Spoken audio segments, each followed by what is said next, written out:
fue el lobo más grande que ha pisado jamás la faz de la tierra. El Canis dirus, o lobo gigante. Fue depredador feroz, potente y tenaz que mataba para sobrevivir en el mundo salvaje de la Edad de Hielo.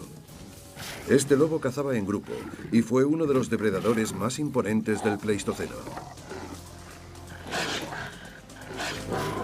Estas manadas de lobos organizaban metódicamente una matanza tras otra, pero de repente, en un instante de su era geológica, desaparecieron. En un mundo en el que mandaba el más fuerte, el lobo gigante pereció, mientras que su pariente más débil, el lobo común, consiguió sobrevivir. ¿Fue el lobo gigante incapaz de saciar su apetito salvaje o alguna fuerza mayor le condenó al olvido?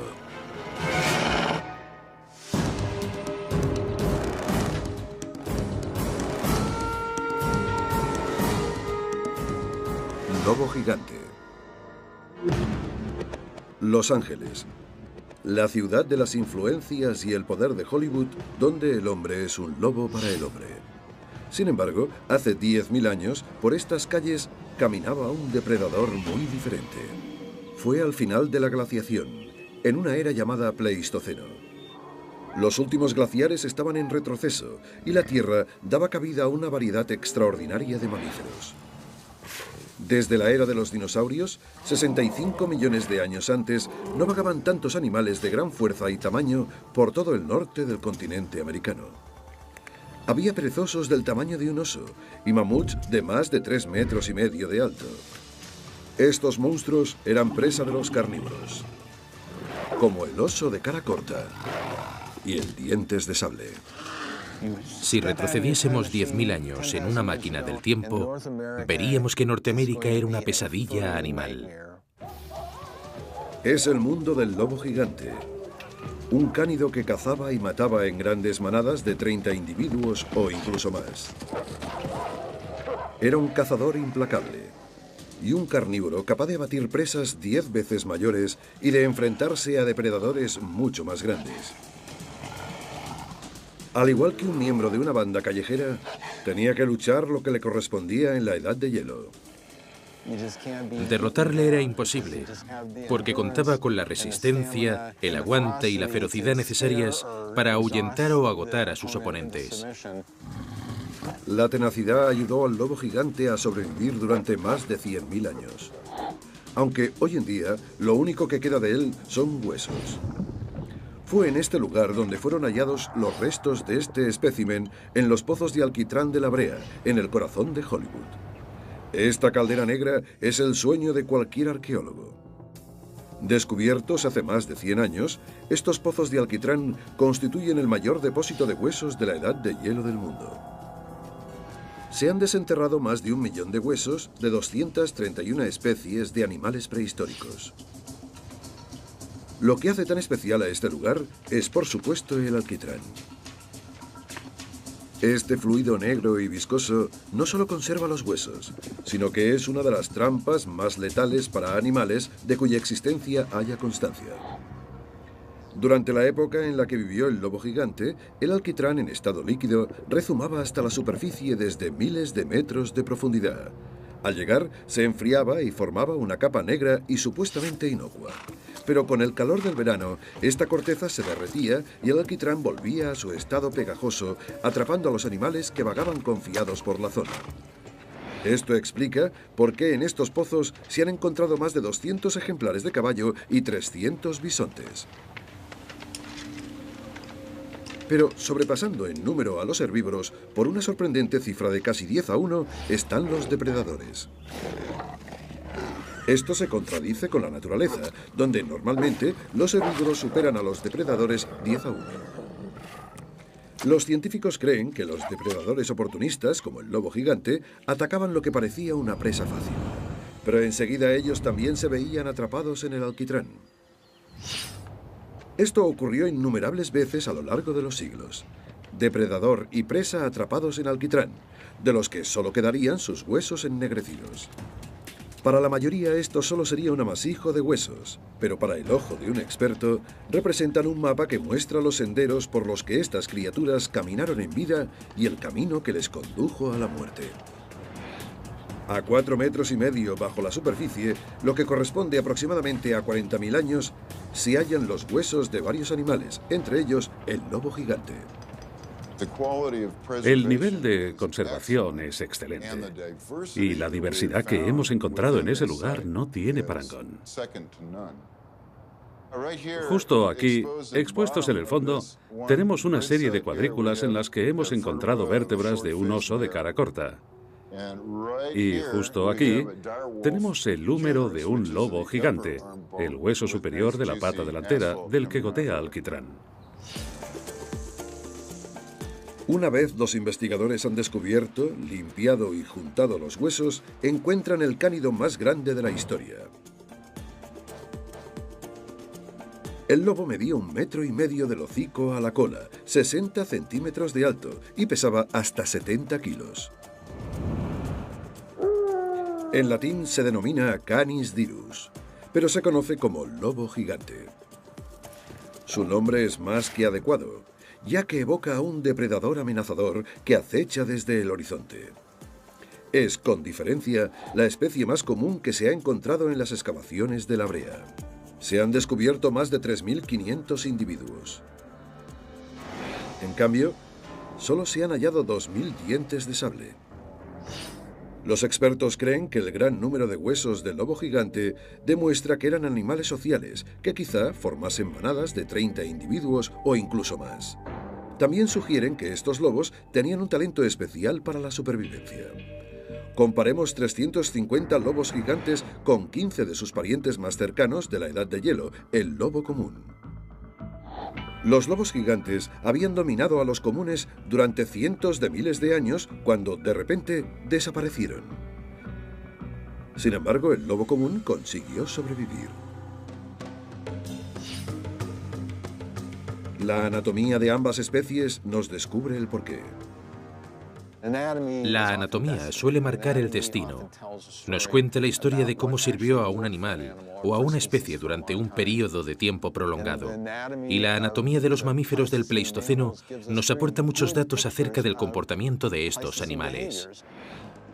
A simple vista, la anatomía de ambos animales es casi idéntica, lo que sugiere que se comportaban igual. Pero si nos fijamos, encontraremos diferencias pequeñas pero cruciales entre ellos. La diferencia más significativa son los dientes y la mandíbula del lobo gigante, que son más grandes. Los paleontólogos creen que esto les pudo haber ayudado a morder con más fuerza para adaptarse a cazar a los grandes animales de la Edad de Hielo, como bisontes y caballos. Los investigadores han comparado otros huesos y han descubierto diferencias importantes entre las dos especies. El húmero, o hueso superior de la pata delantera del lobo gigante, por ejemplo, es ligeramente más largo, pero significativamente más grueso que el del lobo común. Y también el cúbito, uno de los huesos inferiores de las patas delanteras del lobo gigante. Eso significa que el lobo gigante era un animal con una estructura más potente y que pesaba unos 30 kilos más que el lobo gris.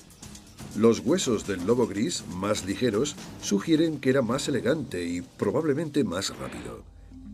Estas diferencias son sutiles pero significativas e indican que transformaron a estas criaturas en cazadores muy diferentes. Cada animal tiene un estilo de ataque distinto determinado por su fisiología. Los osos usan su tamaño y su fuerza para abatir a sus presas. El guepardo cuenta con velocidad y agilidad. El león tiene garras y mandíbulas potentes. El lobo solo tiene dos armas, el peso y la boca. En ambos casos, el lobo gigante tenía ventaja sobre el común. ¿Pero cuánta? Para averiguarlo, observaremos a otro miembro de la familia de los cánidos, el perro. Joe Camp entrena animales para el cine y la televisión en Los Ángeles. Lauren Williams y Brian Hill son adiestradores profesionales de perros con 8 años de experiencia en enseñar a perros a proteger y a atacar cuando se les ordena. ¿En qué medida la fisiología de un depredador determina su forma y potencia de ataque? Las 4 razas de perros que veremos responderán a esta pregunta. El bulldog muerde y luego usa el cuerpo, no solo para conseguir tirar a su presa al suelo, sino para girar la mordida y producir más dolor. El mastín solo usa el peso de su cuerpo. Ataca de forma directa, impacta contra la presa, la agarra y la derriba. El malinois y el pastor alemán son muy parecidos. Podrían compararse con el antiguo lobo común y su pariente más grande, el lobo gigante. El malinois es un perro más ligero y se vale del impulso, la velocidad y la coordinación para abatir a sus presas.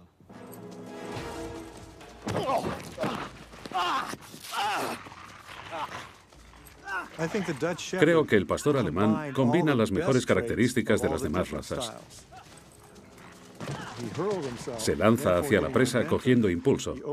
Abre la boca todo lo que puede, de forma semejante al malinois, que tiene una mordida sólida y proyecta su peso sobre la presa, igual que los perros grandes. Es muy parecido al lobo moderno y probablemente también se parezca al lobo gigante. El vigoroso ataque del pastor alemán insinúa las ventajas que el lobo gigante tenía sobre su pariente más ligero, el lobo común. Podría haber usado su gran masa corporal para abatir a las presas más grandes. Además de ser de mayor tamaño, la única arma del lobo gigante era una gran cabeza y una mandíbula enorme. Para determinar cómo afecta el tamaño del animal a la fuerza de la mordida, se usa un dispositivo especialmente diseñado para ello y que medirá la potencia de la mandíbula.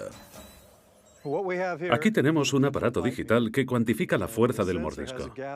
El sensor tiene un hueco. Cuando el perro muerde, el hueco se cierra y la lectura nos informa de la fuerza que ejerce el animal.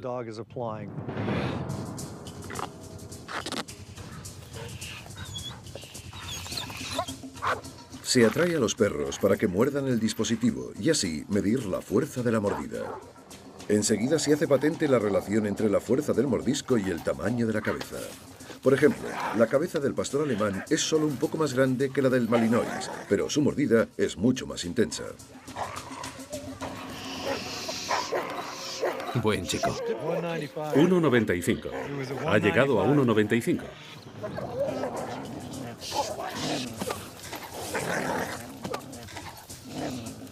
Ha llegado a un máximo. Ahora mismo está a 2,24, pero ha alcanzado los 2,30. Y ahora el mastín. Este es el mastín. Vaya. 5,56. Increíble. Es mucho más de lo que esperaba. Los datos demuestran que un sutil aumento en el tamaño de la cabeza de los perros produce una mordida significativamente más potente. No hay duda de que lo mismo ocurría con los lobos prehistóricos. Es imposible ofrecer datos concretos de la mordida del lobo gigante, pero todo apunta a que su gran cabeza y su mandíbula generarían una mordida mucho más potente que la de su pariente, el lobo común. Probablemente la fuerza de los mordiscos y su robusto estilo de ataque le permitirían abatir presas mucho más grandes. El lobo gigante era más grande y más fuerte, un lobo común más musculado. Una raza superior que se adaptó para poder cazar a los herbívoros gigantes de la Edad de Hielo. Sin embargo, el lobo gigante pronto desapareció, mientras que el común, más pequeño y menos potente, consiguió sobrevivir. Algo había aprendido a cazar al cazador. El gran depredador tenía un rival implacable. Durante más de 100.000 años, el lobo gigante se extendió a lo largo y ancho del hemisferio occidental, desde Alaska hasta Florida, e incluso por zonas de Latinoamérica. Sin embargo, hoy en día no contamos con descendientes directos del lobo gigante. Durante el tiempo que ocupó la Tierra, competía con su pariente, el lobo común.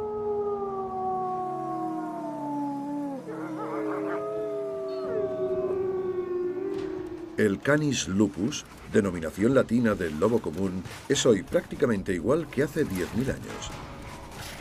Sobrevivió cuando el lobo gigante y muchos otros mamíferos no lo consiguieron. Y no solo sobrevivió, sino que sigue estando en la cima de la cadena trófica, ya que es un cazador potente e implacable. Los atributos físicos del lobo común contribuyen a que sean unos cazadores tan efectivos, otorgándoles gran velocidad, resistencia y persistencia. Es decir, no abandonan hasta que no consiguen abatir a la presa. Todas estas características entran en juego a menudo, ya que los lobos suelen atacar a animales 4 veces más grandes que ellos. La mayoría de los lobos comunes pesan entre 30 y 45 kilos, mientras que un macho de wapiti puede rondar los 275 kilos o incluso más. La base del comportamiento del lobo cuando caza, el principio por el que se guía es el de matar sin que lo maten. Sus presas son peligrosas y pueden llegar a matar a los lobos. En consecuencia, tienen que ser conscientes de las amenazas que suponen las presas que intentan cazar y valorar los peligros. Con los riesgos que supone y con la muerte acechando en cada cacería, el lobo común se aprovecha de su naturaleza social. Al igual que su pariente desaparecido, el lobo gigante, el común adopta sofisticados comportamientos grupales para abatir a sus presas. Lo hacen todo en 6 etapas que van desde que se reúnen para buscar a la presa hasta el momento en el que dan caza al animal y lo matan. Por tanto, todo empieza con una búsqueda o un desplazamiento. Digamos que se encuentran una manada y se empiezan a acercar a ella. Las mejores bazas de los lobos son su velocidad y resistencia. En grupo son capaces de cazar a casi cualquier presa. Así que su mejor apuesta para una cacería es conseguir que la presa corra. La manada se dispersa y se aproxima a las presas, esperando que alguna de ellas los detecte y empiece a correr. Saben que en consecuencia el resto de la manada los seguirá.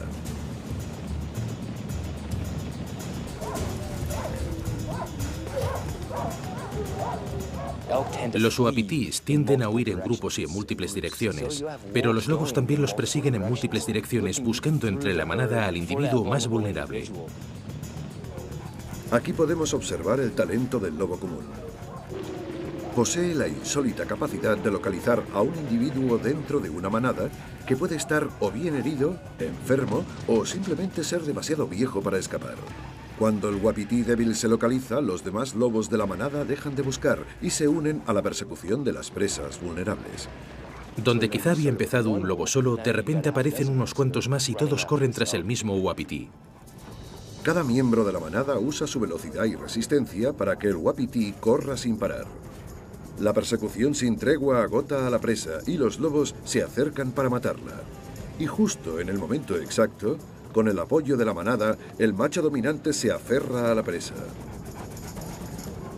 Intenta tumbar al wapiti para que los demás miembros del grupo le ayuden a matarlo. La clave de la mordida del lobo son los caninos. Esos dientes son vitales para agarrar y aferrarse al animal y que los demás lobos también puedan morderlo. Los caninos de los lobos son pronunciados y están diseñados para aferrarse a la presa. Es más fácil decirlo que hacerlo, ya que puede significar quedarse colgado de un wapiti de casi 300 kilos mientras intenta huir. A veces los wapitis son lo bastante fuertes para frustrar el ataque de los lobos, pero la determinación de la manada rara vez les permite abandonar. Se reúnen, socializan, hacen equipo, se apiñan y pasan por un periodo de excitación. Se ponen a aullar como hemos oído hace un momento, cuando ladraban tanto. Es una excitación parecida. Una y otra vez, la manada persigue al grupo, buscando otra presa vulnerable hasta que llevan a cabo el ataque final. El mordisco del macho dominante penetra en los músculos del wapiti. La herida ralentizará al animal, y cuando el lobo se haya aferrado a él, los otros se le unirán. Uno de los lobos lo agarra, luego otros, y finalmente lo hacen todos para someterlo y permitir que uno de los lobos lo muerda repetidas veces y lo desangre para que puedan empezar a comérselo. Sorprendentemente, estos cazadores tan hábiles tienen una tasa de éxito muy baja. 1 de cada 10 presas, lo que significa que siempre suelen estar a la búsqueda de la siguiente comida. En lo que respecta al lobo gigante, sus similitudes físicas con el lobo común apuntan a que cazaba y comía de forma muy similar a su pariente, pero con una gran ventaja. La musculatura del lobo gigante podría haberles aportado más potencia para matar, una capacidad física para dominar a sus presas que los lobos de hoy en día no tienen. Y en grupos de 30 individuos o más, sus ataques debían de ser mucho más amenazadores. Creo que no hay nada más aterrador que una especie que es presa de otra vea a una gran jauría de lobos inteligentes y bien organizados corriendo sin parar a gran velocidad detrás de un objetivo que ha sido específicamente seleccionado. Su potente estructura y sus grandes mandíbulas y dientes indican que se alimentaba de presas grandes como mamuts o bisontes. Sin embargo, es difícil asegurarlo porque las únicas pruebas de las que disponemos son huesos. Aunque recientemente nuevas técnicas han desarrollado lo que podría decirnos que comía el lobo gigante hace 12.000 años. Se denomina análisis de isótopos estables y se beneficia de dos singularidades de la naturaleza. La primera se debe al hecho de que gran parte de los herbívoros llevan dietas distintas y los diferentes tipos de plantas y entornos dejan una huella isotópica distinta. Estas huellas se almacenan y pueden detectarse en los tejidos de los herbívoros, incluidos los huesos.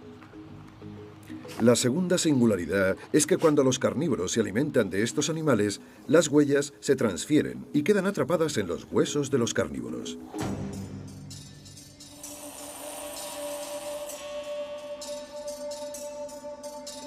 Al analizar las capas químicas de los huesos de los carnívoros, los científicos pueden trazar una línea desde el depredador hasta las presas de las que se alimentaba. Eso es lo que han hecho los expertos con cientos de lobos gigantes de la brea. Vemos que comían pequeñas cantidades de animales como perezosos o mastodontes, probablemente. Más o menos la mitad de su dieta se componía de bisontes y la otra mitad de caballos. Los datos apuntan a que el lobo gigante era un oportunista que comía cualquier cosa que se pusiera a su alcance. ¿Significa esto que era más carroñero que cazador? Los científicos creen que los lobos quedaban atrapados en el pozo de alquitrán al intentar alimentarse de carroña. Vivir solo a base de carroña es muy difícil. Los únicos animales capaces de hacerlo son los cuervos, porque cuentan con un sistema de locomoción muy eficiente que consiste en planear sobre áreas muy extensas. Así tienen garantizado que encontrarán algo muerto en un periodo de tiempo determinado. Pero el lobo gigante no podía permitirse gastar demasiada energía buscando presas muertas. Era un animal capacitado para cazar, por lo que mataba cuando lo necesitaba. El análisis de los isótopos determina que el lobo gigante cazaba animales peligrosos como bisontes y caballos e ignoraba otros objetivos más fáciles, como los uapitís y los ciervos, más pequeños e inofensivos. El motivo es un misterio. Quizá las grandes manadas de lobos necesitasen grandes cantidades de comida. ¿Tendría otras ventajas desconocidas el hecho de abatir grandes herbívoros? Nadie lo sabe. De cualquier modo, el lobo gigante iba tras las presas más peligrosas que encontraba y arriesgaba la vida cada vez que cazaba. Hace 10.000 años, en la prehistoria del norte del continente americano, los lobos gigantes acechan constantemente en busca de alimento. Los lobos arriesgan la vida cada vez que la manada inicia una cacería. Al centrarse en presas grandes como los caballos, antes o después, la muerte o las heridas graves acaban afectando al grupo. Hoy tenemos la posibilidad de comprobarlo con el lobo común, ya que continúa la antigua lucha entre depredador y presas como los bisontes. Los bisontes son muy grandes y muy peligrosos. En invierno, cuando la capa de nieve es más densa, los lobos acorralan a los bisontes en zonas donde son menos efectivos a la hora de defenderse. Pero incluso con un bisonte alejado de la manada, los lobos tienen especial cuidado. Estas cacerías pueden durar días. Cuando han aislado a un bisonte macho en una zona despejada rodeada de nieve por todas partes, el bisonte luchará hasta el final y los lobos no le darán tregua. Este vídeo muestra una batalla entre una pequeña manada de lobos y un bisonte, que se prolongó durante 36 horas. Los lobos se aprovechan de su superioridad numérica para acosar a la bestia constantemente hasta abatirla. Pero la fuerza y la sorprendente agilidad del bisonte le convierten en un adversario peligroso. Creemos que el nivel de incidencias es más alto cuando los lobos cazan bisontes, Suelen recibir coces, y si el bisonte se pone a dar vueltas, puede lanzar a alguno de ellos por los aires. El bisonte puede engancharlos con los cuernos y lanzarlos por los aires. Entre los lobos que cazan uapitís no se dan tantas cojeras, algo que se debe a encuentros con bisontes. El bisonte lucha desesperadamente para huir de la jauría, pero a pesar de los daños que les causa, la tenacidad de los lobos acaba por obtener resultados. El lobo se enfrenta cara a cara con el peligro siempre que sale a cazar presas grandes. Aunque debió de ser mucho más peligroso para el lobo gigante, ya que se centraba en animales más grandes y fuertes y que formaban manadas más numerosas. Los lobos gigantes compensan su desventaja persiguiendo a los grupos en manadas más grandes. Esto podría haber ayudado, pero solo hasta cierto punto.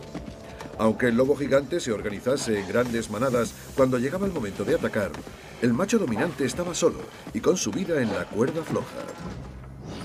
Los fósiles reflejan los peligros a los que los lobos se enfrentaban a diario. Los científicos han hallado miles de huesos del lobo gigante rotos, y cada uno de ellos cuenta una historia.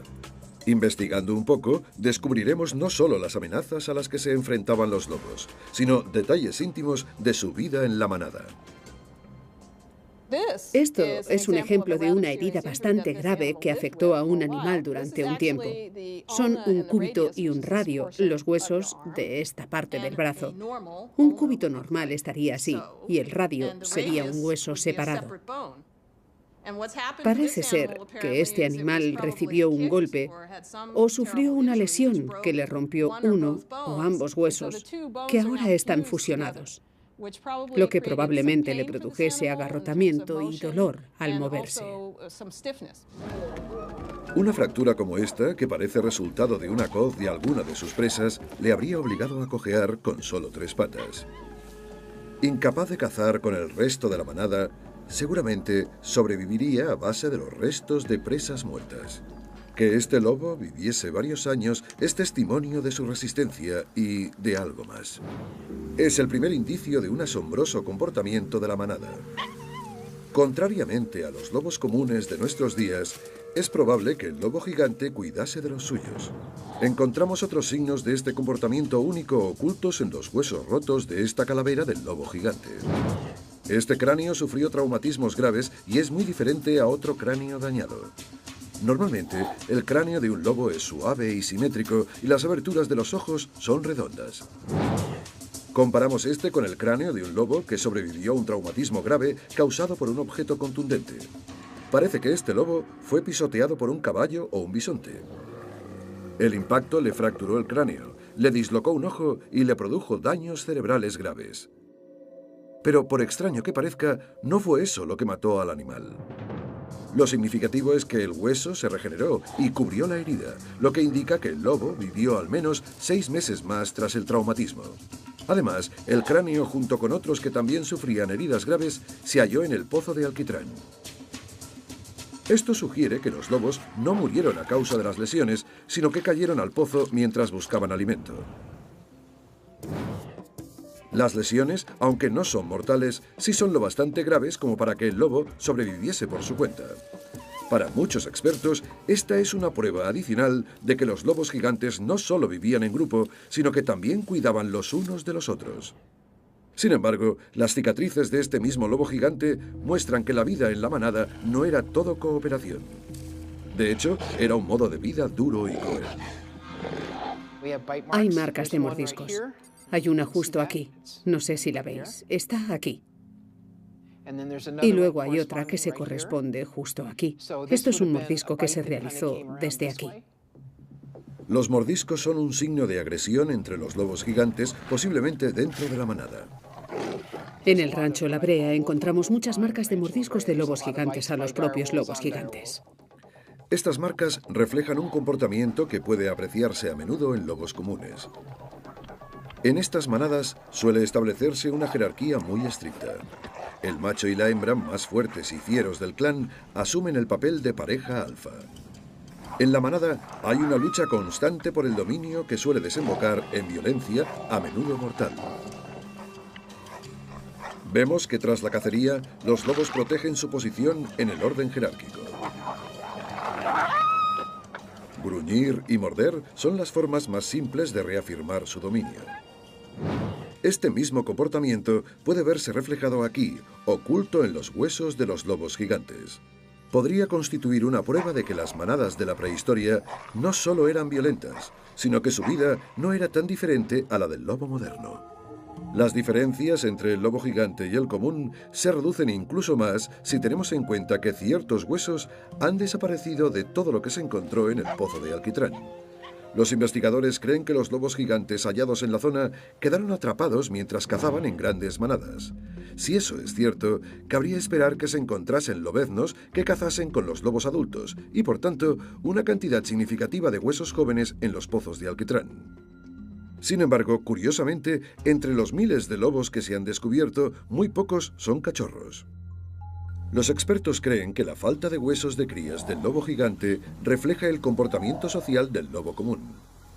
Durante los primeros 6 meses de su vida, los lobeznos permanecen en una zona protegida llamada lugar de reunión. Los adultos de la manada le llevan comida hasta que son lo bastante grandes como para cazar solos. Creo que los lobos gigantes cuidaban de sus crías y que no les enseñaban a buscar carroña o a cazar hasta que no tenían al menos 6 meses. Probablemente esto significa que el comportamiento de las manadas de lobos gigantes era muy semejante al de los lobos comunes. Y los paralelismos que existen entre ambas especies se extienden hasta una de las piedras angulares de su vida como depredadores, la amenaza de otros como ellos. En el mundo de los carnívoros, la competición por las presas es feroz. Pero cuando se mata a una presa, comienza una lucha de la misma intensidad por el cadáver. Robar la presa muerta a otro carnívoro es una de las formas más primarias de competición entre los animales que se alimentan de carne. Podemos constatarlo entre los depredadores africanos. Y ha sido así durante milenios. Este debe aprender a proteger su presa de los carroñeros si no quiere morir de hambre. Para el lobo común actual, su peor enemigo suele ser el oso grizzly. En Yellowstone, los osos grizzlies lo consiguen siempre que intentan usurpar las carcasas a los lobos. Y los lobos no suelen oponer resistencia, suelen dejar que los osos se las lleven. Sin embargo, lo que ayuda a los osos no es solo su tamaño. Los osos tienen su propia estrategia. Saben que los lobos pueden llegar a ser muy peligrosos si se les da la espalda. Así que se acercan a los lobos que rodean a la presa. Los lobos intentan enfrentarse al oso y hacer que se vaya por lo que se van agrupando. Entonces, el oso le da la espalda a la carcasa, pero lo que está haciendo en realidad es acercarse a ella manteniendo a los lobos frente a él y dándoles golpes según se aproxima. A lo largo de los años, esta habilidad de los osos ha hecho que se acostumbren mal.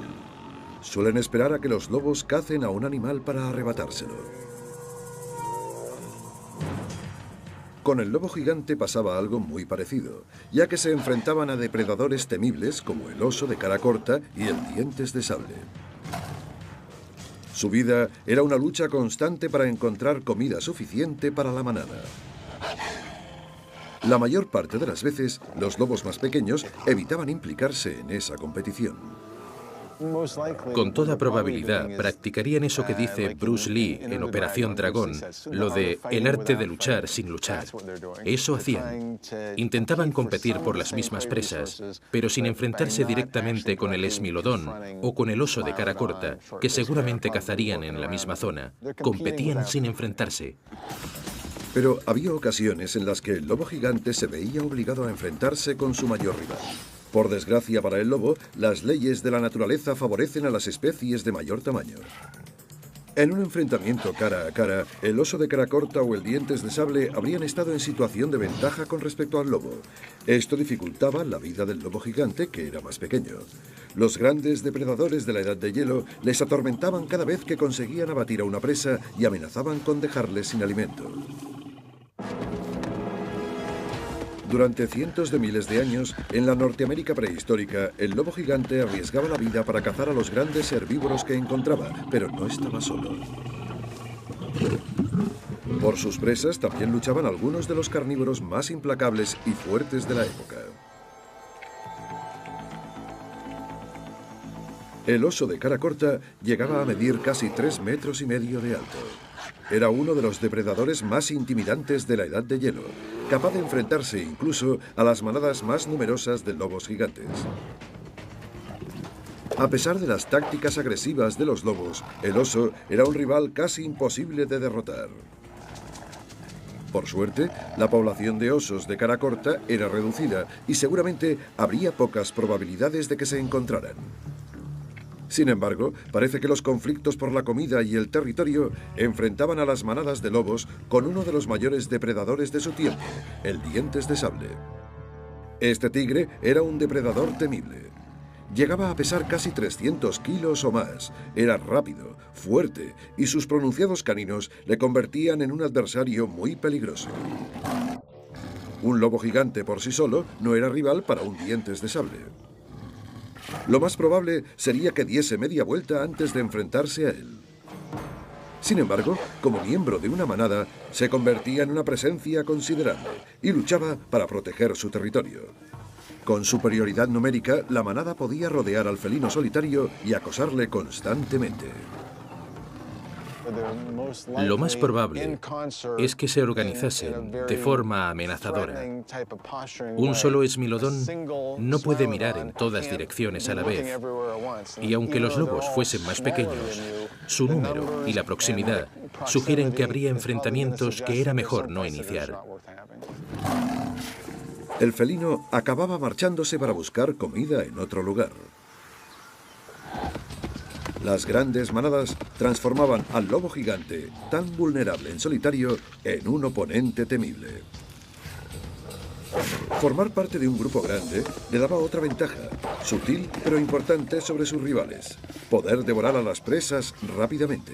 Era algo vital para sobrevivir en el peligroso mundo de los carnívoros de la Edad de Hielo. Temían que les robasen sus presas y eso les obligaba a comérselas enteras y muy rápidamente. Creo que eso era algo primordial y que pudo beneficiar a jaurías de gran tamaño, ya que debían comer lo más rápido que pudiesen. Los lobos usaban los potentes músculos de sus mandíbulas y sus pronunciados incisivos para arrancar enormes trozos de carne. Los molares se adaptaron para despedazar, no para masticar, así que se tragaban la carne entera. Hay que destacar lo poco que masticaban. Mordían la carne con los incisivos o con los caninos y arrancaban los músculos que engullían enteros. Quizá diesen un mordisco y lo tragasen directamente. Al devorar la comida de semejante forma, la presa le duraba poco a la manada. Reducían un gran bisonte a un amasijo de huesos en cuestión de minutos, antes de que apareciesen otros depredadores para llevárselo. Esta es solo otra de las capacidades desarrolladas por el lobo gigante para sobrevivir entre las bestias de la Edad de Hielo. Se convirtió en un cazador resistente e implacable, con fuerza y tamaño suficientes para cazar presas tan grandes como el bisonte. Aprendió a cazar en grandes manadas y a enfrentarse a otros depredadores. En consecuencia, el lobo gigante se extendió por todo el continente, aumentando su población y sometiendo a otras especies como su pariente, el lobo común. Entonces, ¿por qué tras más de 100.000 años de éxitos desapareció de repente de la faz de la Tierra? ¿Y cómo consiguió sobrevivir el lobo común? La pregunta se ha debatido durante años. La teoría de la extinción es como una especie de deporte entre paleontólogos, y la Edad de Hielo en concreto podría equipararse a los Juegos Olímpicos. La teoría más conocida se centra en el drástico cambio climático y culpa a los glaciares que atravesaron Norteamérica durante más de 1 millón de años. Durante estos periodos de glaciación, los expertos sospechan que las temperaturas de Florida nunca superaron los 40 grados, y el sur de California tenía el mismo aspecto que los bosques y las praderas del norte de la costa oeste de los Estados Unidos de nuestros días. Entonces, hace unos 18.000 años, retrocedió el último glaciar. Los lobos gigantes veían como el paisaje arbolado iba adoptando un clima más seco y moderado. Pero al contrario que en periodos de glaciación precedentes, no se adaptaron tan bien.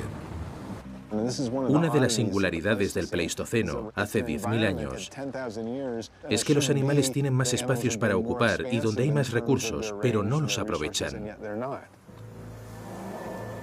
De hecho, los cambios iban acabando con una especie tras otra, aunque éstas hubiesen sobrevivido a los cambios climáticos anteriores. ¿Por qué todos estos grandes herbívoros y carnívoros como el lobo gigante consiguieron sobrevivir a los cambios climáticos del Pleistoceno y se extinguieron de repente al final de la Edad de Hielo? Quizás el cambio climático del final de esta era fue mucho más drástico, y eso pudo haber desempeñado una función vital en la reestructuración del ecosistema. Una teoría reciente sugiere las razones de este cambio tan drástico. Hace 10.000 años pudo haber explotado un cometa sobre Norteamérica, desencadenando una extinción catastrófica. Y los fósiles podrían avalar esta teoría. En los pozos de alquitrán del Rancho La Brea se han encontrado miles de dientes de lobos gigantes. Estos dientes son más robustos en cuanto a tamaño y forma que los de los lobos comunes. Esto apunta a que el lobo gigante podría haberse adaptado a comer huesos de forma más habitual. Cuando las cosas se pusieron difíciles y el sustento empezó a escasear, comían cada vez más huesos para sobrevivir. Y cuantos más huesos roían, más dientes se rompían. El tipo de huesos que roían los lobos gigantes eran huesos de animales muy grandes. Hacía falta fuerza en las mandíbulas y podían acabar rompiéndose dientes durante el proceso. Encontrar dientes astillados no resulta difícil, pero en La Brea se han hallado cientos de dientes rotos. Eso apunta a que los lobos roían huesos. Pero no arrojan mucha luz al episodio de la extinción, y hasta que no se sitúan en una línea temporal, no se empieza a revelar un patrón significativo. El análisis detallado muestra que los lobos se rompían los dientes más a menudo hace 15.000 años que 3.000 años después. Resulta sorprendente. Si el cambio climático acababa con las presas del lobo gigante, los dientes deberían romperse cada vez más con el paso del tiempo. Pero los resultados del estudio odontológico muestran justo lo contrario, que las presas abundaron hasta el último momento. Los expertos usan el análisis de isótopos para hacer pruebas. Hemos analizado bastantes lobos gigantes de La Brea de 3 periodos distintos para saber de forma individual de qué se alimentaban y no hay diferencias entre ellos. Parece que la población de lobos gigantes siguió casi el mismo esquema de comportamiento y comía más o menos lo mismo a lo largo de este periodo de tiempo de casi 30.000 años que estamos estudiando. Los resultados apoyan la idea de que la desaparición del lobo gigante no fue gradual en absoluto, sino que se produjo de repente. Las evidencias más recientes parecen sugerir, basándonos en la fecha de los últimos incidentes, que todo ocurrió bastante rápido, quizá en cuestión de cientos de años. Puede que 1000. 1000 años es un periodo de tiempo corto para una extinción de semejante envergadura, y no puede explicarse basándola solo en el cambio climático. Algo más tuvo que contribuir a la extinción. ¿Fue un cometa o la culpa recae en el hombre? El principio del fin para muchos de los mamíferos más grandes del Pleistoceno comenzó hace 10.000 años, cuando la edad de hielo tocaba a su fin. Las tundras heladas desaparecían rápidamente del paisaje. El lobo gigante intentaba adaptarse a otro cambio climático y un nuevo y peligroso depredador había entrado en escena. Creo que el cambio climático desempeñó un papel crucial en la reestructuración del ecosistema al final de la última edad de hielo. Pero no se puede negar que el hombre también tuvo el suyo. El hombre se abría paso a través del estrecho de Bering, y con cada paso que daba, el fin del lobo gigante se iba acercando cada vez más. El hombre pudo haber avivado las llamas de la extinción.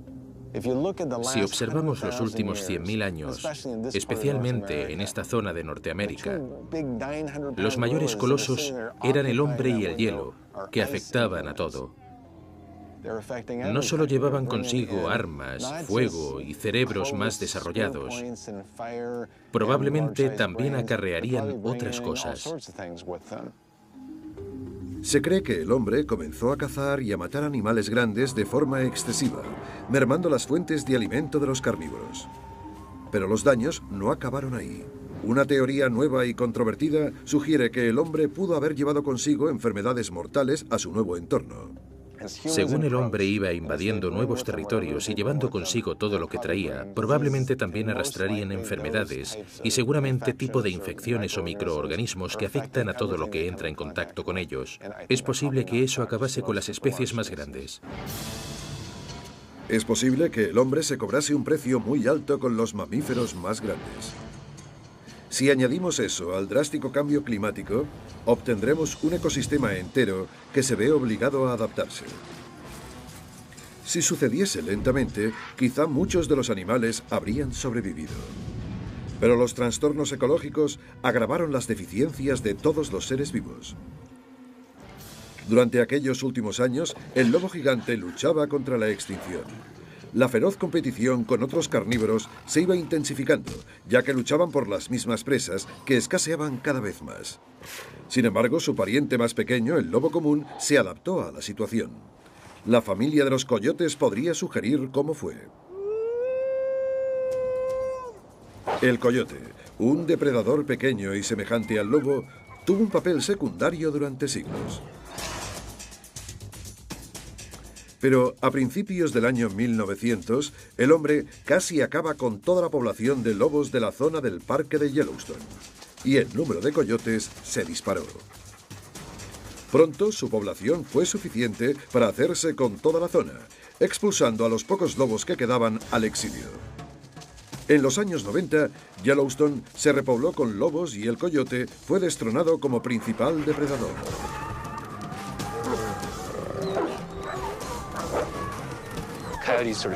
Los coyotes fueron disminuyendo. Sin embargo, fueron capaces de adaptarse a la presencia de los lobos, ocupando ciertas zonas cuando los lobos no estaban. Al evitar el espacio de los lobos, los coyotes pudieron enfrentarse a su presencia y a convivir con ellos. El coyote cazaba animales que eran pequeños para el lobo o se alimentaba de la carroña de las presas que los depredadores más grandes dejaban atrás. 10.000 años antes, el lobo común pudo haber tenido el papel del coyote respecto del lobo gigante. Durante casi 100.000 años, los lobos comunes ocuparon las mismas zonas que el lobo gigante. Pero los lobos comunes eran inferiores en número en una escala de 1 contra 10. El lobo común desempeñaba el papel del desvalido. Todo apunta a que mantenía las distancias con las manadas de lobos gigantes y centraba su atención en presas pequeñas. En consecuencia, el lobo común se convirtió en un cazador más ágil y versátil. Tienen un comportamiento muy flexible y eso es absolutamente esencial para la supervivencia y también explica en gran medida por qué su distribución geográfica es tan amplia. La flexibilidad del lobo común aún puede apreciarse hoy en día. Son capaces de cazar presas enormes, como el bisonte, pero también las más pequeñas, como conejos y ratones. También han incluido el pescado en su dieta. Esto ha contribuido a que se convierta en uno de los principales depredadores de toda Norteamérica. En lo que respecta al lobo gigante, parece que el tamaño no lo era todo. Al contrario de lo que se suele pensar, de que cuanto más grande mejor, el tamaño reducido suele acarrear ventajas evolutivas. Ser más pequeño suele implicar más flexibilidad a la hora de beneficiarse del entorno. La flexibilidad del lobo común, de menor tamaño, le permitió adquirir muchos hábitos de caza diferentes. Pero durante 100.000 años, el lobo gigante había formado grandes manadas y solo cazaba animales grandes. Cuando los rápidos cambios en el ecosistema les obligaron a modificar su estilo de vida, fueron incapaces de adaptarse. Hace unos 10.000 años, el lobo común y el mamífero más grande del Pleistoceno desaparecieron del paisaje prehistórico. Creo que se extinguieron porque se habían especializado en piezas grandes y estas desaparecieron por una supuesta combinación del hombre y el cambio climático. El lobo gigante había sobrevivido más de 100.000 años de lucha encarnizada. Compitió con una variedad de carnívoros que el mundo nunca ha vuelto a ver. Sin embargo, todo lo que había ayudado al lobo gigante a sobrevivir se convirtió en su perdición. Ironías de la naturaleza.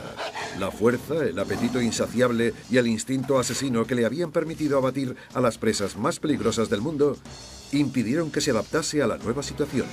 Una lección que toda especie ignora y que conlleva sus riesgos.